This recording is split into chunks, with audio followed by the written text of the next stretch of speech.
Today I am going to speak about Tipu Sultan. Tipu Sultan was a great at re-engineering. One instance that comes to our mind is the rockets. The rockets were in use even much before Tipu's time. In fact, Tipu's grandfather was a signaling officer using rockets. But what did Tipu do differently? The rockets of those times were used made of bamboo and so had much shorter range.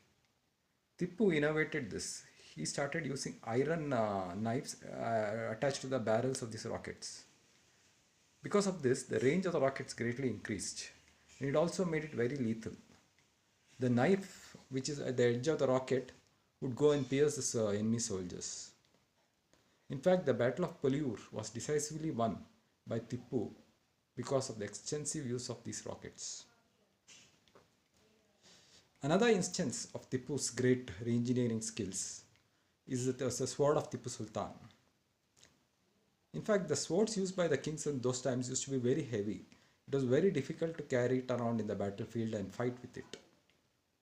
So, what Tippu did is, steel was still not invented at that time. People did not know about stainless steel or steel.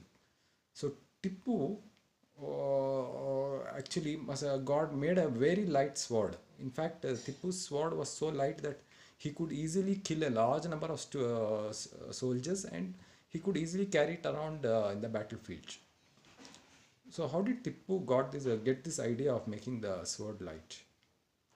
One instance that comes to my mind is that people in the Mysore area at that time were using a number of musical instruments. This veena had these strings made of this special metal, that is iron. They used to cast it in a different way to make the strings of the veena.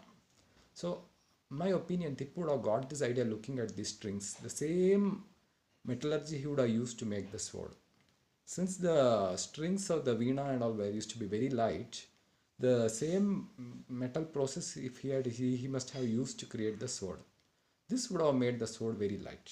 Please let me know your opinion in the comments. Thank you.